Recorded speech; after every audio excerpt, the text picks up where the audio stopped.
নমস্কার দর্শক বন্ধু, আমি সায়ন। রেস স্পোর্টসের আরেকটি ভিডিওতে আপনাদের সবাইকে স্বাগতম। কথা বলবো ইন্ডিয়া ভার্সেস ওয়েস্ট ইন্ডিজ ম্যাচকে নিয়ে, যেই ভার্চুয়াল কোয়ার্টার ফাইনালটা খেলা হলো ইডেন গার্ডেন্সে। মাথায় রাখতে হবে 2016 সালে এই ওয়েস্ট ইন্ডিজই কিন্তু ভারতকে হারিয়ে পৌঁছে গেছিল ফাইনালে, এবং সেই বদলাটা কার্যত প্রায় একদম 10 বছর পর অর্থাৎ 2026 সালে দাঁড়িয়ে কোয়ার্টার ফাইনাল, ভার্চুয়াল কোয়ার্টার ফাইনালে হারিয়ে ভারত কিন্তু পৌঁছে গেল সেমিফাইনালে। এবং এই যে ভার্চুয়াল কোয়ার্টার ফাইনালের কথা বলছি, সেই ভার্চুয়াল কোয়ার্টার ফাইনালে ওয়েস্ট ইন্ডিজকে হারানোর 5টা কারণ, কি 5 কারণে ওয়েস্ট ইন্ডিজকে বিট করতে পারলো ভারত, সেই নিয়েই আজকের ভিডিও, সেই নিয়েই আলোচনা করব। এবং প্রথম পয়েন্টই যদি বলতে হয়, আমি কথা বলবো কালকের ম্যান অফ দ্য ম্যাচ অর্থাৎ সঞ্জু স্যামসনকে নিয়ে।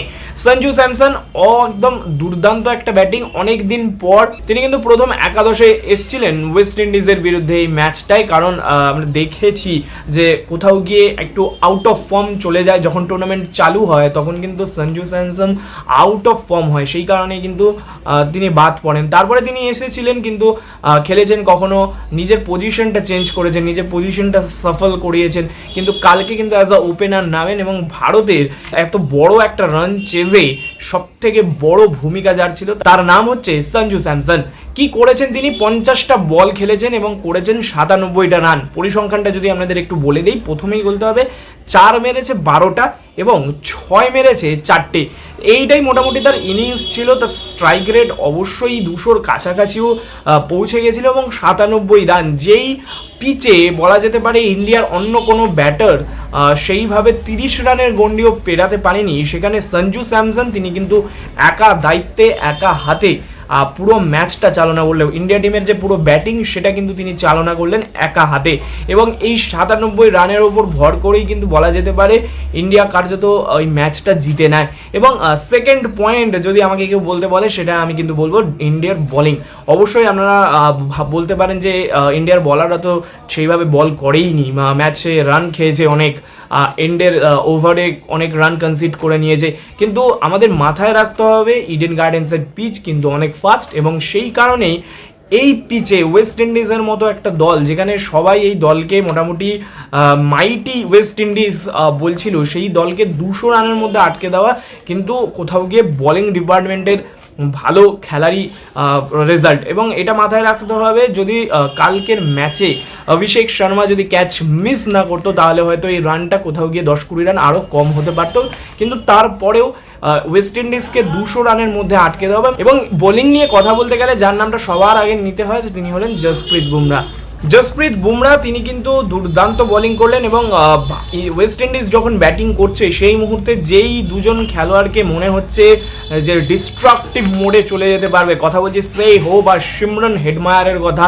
সেই দুজন প্লেয়ার যারা কিন্তু পার্থক্য করে দিতে পারবে। এবং ম্যাচেও কিন্তু দেখা যায় এই দুজন খেলোয়াড় কিন্তু একটা দুর্দান্ত স্ট্রাইক রেটে এবং একদম সেটেল ব্যাটসম্যান ছিল পিচে, কিন্তু সেই মুহূর্তেই জসপ্রীত বুমরা কিন্তু একই ওভারে এই 2টো উইকেট তুলে নেয়।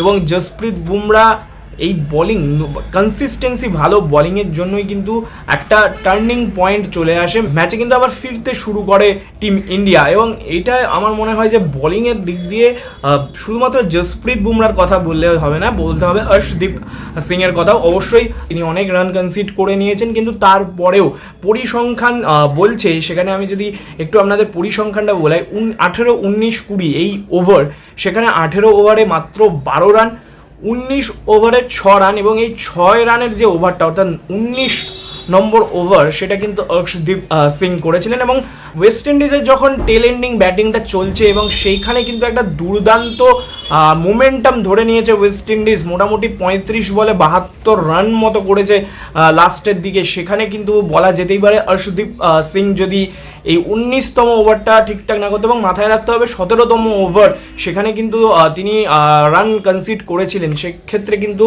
যে কামব্যাকটা সেটা কিন্তু অবশ্যই মানে ইন্ডিয়ার যে টেল এন্ডিং বোলিং হয়েছে সেই বোলিংটা ভালো হয়েছে বলেই কিন্তু ওয়েস্ট ইন্ডিজকে 196 রান পর্যন্ত তুলতে দেয়, 200 রানের মধ্যে আটকে দেয়। এবং পরিসংখ্যানও কিন্তু সেরকমই বলছে যে লাস্টের দিকে মার খেলেও বলাররা কিন্তু যে কন্ডিশন ছিল, যে পিচ কন্ডিশন ছিল, সেই পিচ কন্ডিশন অনুযায়ী কিন্তু বোলিং মোটামুটি ঠিকঠাকই হয়েছে। এবং থার্ড পয়েন্ট যদি আমি বলতে পারি সেখানে হচ্ছে কিন্তু ইন্ডিয়ার ব্যাটিং অর্ডার। আপনারা বলতেই পারেন যে ব্যাটিং অর্ডার তো একমাত্র সঞ্জু স্যামসন ছাড়া সেভাবে কেউ মানে ভালো ব্যাটিং করেইনি, সেইভাবে তো কেউ জ্বলে ওঠেনি, সেইভাবে তো কোনো রান করতে পারেনি বড়। অবশ্যই মাথায় রাখতে হবে অভিষেক শর্মা এবং ঈশান কিষান, তারা কিন্তু 10 রান করে ফিরে যায়। কিন্তু তারপরেই আমি একটু পরিসংখ্যান আপনাদের বলে দিচ্ছি। সূর্যকুমার যাদব, তিলক বার্মা এবং হার্দিক পান্ডিয়া, এই 3জন প্লেয়ারের সাথে অবশ্যই সঞ্জু স্যামসনও তো একটা ব্যাটিং অর্ডারের অংশ, তো তাই সঞ্জু স্যামসনের ব্যাপারে কথা বলতেই হবে।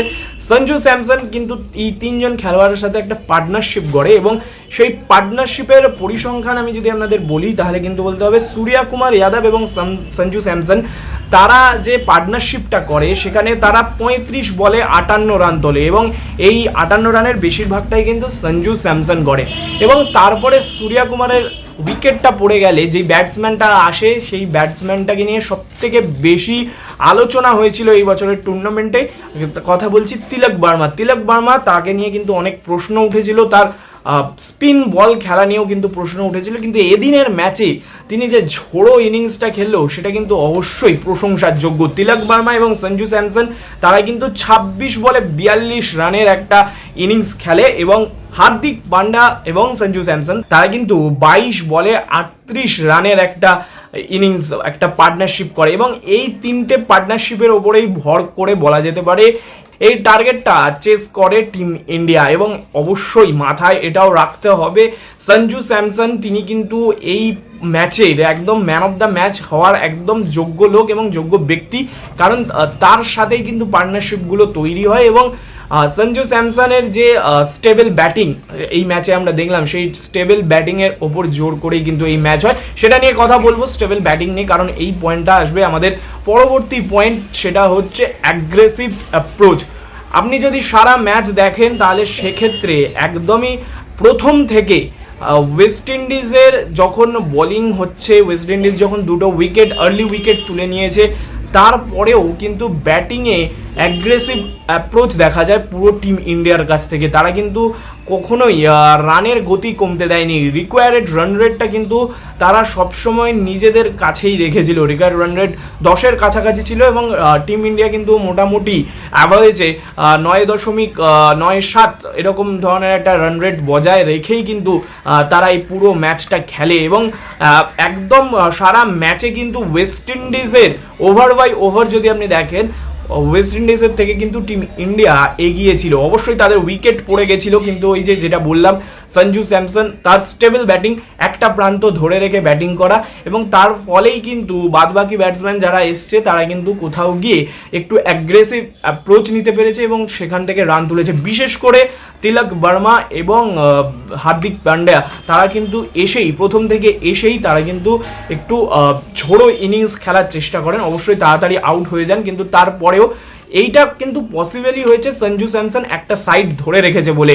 এবং এই ব্যাটিং অ্যাপ্রোচটা কিন্তু আমরা সারা টুর্নামেন্ট জুড়ে দেখে আসতেছি, যেখানে টিম ইন্ডিয়া যদি আর্লি উইকেটও হারিয়ে ফেলে, সেখানেও কিন্তু ব্যাটিং অ্যাপ্রোচ, সেখানে কিন্তু রানের গতি কোথাও কমতে দিচ্ছে না, রিকোয়ার্ড রান রেটটাকে কিন্তু একদম মেনটেন করছে টিম ইন্ডিয়ার ব্যাটিং। এবং সেই কারণেই কিন্তু বলা যেতে পারে 4 বল বাকি থাকতেই ম্যাচ জিতে নেয়। এবং অবশ্যই এই যে সাকসেস ইন্ডিয়া টিমের, যদি আমরা হিস্ট্রি দেখি, যেখানে ইন্ডিয়া টিমের কিন্তু সব থেকে হাইয়েস্ট রান চেজের রেকর্ড, সেখানে কিন্তু ইন্ডিয়া টিম আজ সেই হাইয়েস্ট রান চেজ রেকর্ডটা কিন্তু তারা ভেঙে দিলেন, একটা নতুন রেকর্ড বানালেন। এতটা run first time India chase করতে পারলেন T20 ওয়ার্ল্ড কাপের মঞ্চে, এবং তার জন্য কিন্তু একদমই পুরো ক্রেডিট কিন্তু যাবে সঞ্জু স্যামসনের কাছে। এবং লাস্ট পয়েন্ট আমি যদি বলি, লাস্ট পয়েন্ট কিন্তু হবে হোম ক্রাউডের অ্যাডভান্টেজ। হোম ম্যাচ, অবশ্যই ইন্ডিয়াতে T20 ওয়ার্ল্ড কাপ হচ্ছে, সেখানে আলাদা করে কিছু বলতে হবে না, হোম অ্যাডভান্টেজ পাবে। কিন্তু যদি আপনি হোম ক্রাউডের কথা বলেন, আমরা কিন্তু দেখেছি ইডেন গার্ডেন্সে যখনই ভারতের খেলা থাকে তখন কিন্তু ক্রাউডের অভাব হয় না, ফ্যান্সরা কিন্তু একদম কাঁধে কাঁধ মিলিয়ে মাঠে ভরিয়ে দেয়। এবং ম্যাচেও কিন্তু সেরকমই দেখা গেল, ক্রাউডসে ভর্তি কিন্তু পুরো মাঠ, এবং সেই ক্রাউডস কিন্তু সাপোর্ট করছে টিম ইন্ডিয়াকে। এবং আরও যদি স্পেসিফিক্যালি বলতে হয়, যখনই ইন্ডিয়া টিম বোলিং করছে বা ইন্ডিয়া টিম যখন ব্যাটিং করছে বিশেষ করে, সেখানে যখন ক্যাচ উঠছে, ওয়েস্ট ইন্ডিজ ক্যাচ ধরার আগে কিন্তু পর্যন্ত লাস্ট মুমেন্ট পার বল পর্যন্ত কিন্তু চিৎকার করছে হোম ক্রাউড। একটা কোথাও প্রেশারে ফেলার চেষ্টা, একটা কোথাও 12th ম্যান হিসেবে রোল প্লে করেছে হোম ক্রাউড। এবং এই হোম ক্রাউডের সামনে কিন্তু ম্যাচ খেলা খুব একটা সহজ ছিল না ওয়েস্ট ইন্ডিজের কাছে। অবশ্যই ওয়েস্ট ইন্ডিজের ইডেন গার্ডেন্সের রেকর্ড ভালো, কিন্তু ইন্ডিয়া টিমেরও তো রেকর্ড ভালো। যতবার কিন্তু ইডেন গার্ডেন্সে T20 বিশ্বকাপের মঞ্চে ভারত খেলেছে, ইডেন গার্ডেন্সে কিন্তু তারা হারেনি, এবং সেই রেকর্ডই বজায় থাকলো। এবং সেখানে কিছুটা হলেও কৃতিত্ব দিতে হবে হোম ফ্যান্সদের, হোম ক্রাউডসদের। মাঠ ভরা ছিল এবং তারা কিন্তু পুরো দমে প্রথম মিনিট থেকে এবং প্রথম থেকে শেষ বল পর্যন্ত সাপোর্ট করে গেছে টিম ইন্ডিয়াকে, চিয়ার করে গেছে টিম ইন্ডিয়াকে। এই ছিল মোটামুটি 5টি পয়েন্ট, এবং আপনারা জানান কোন পয়েন্টটা আমি মিস করলাম, সেই পয়েন্টটা আপনারা কমেন্ট বক্সে জানাতে পারেন।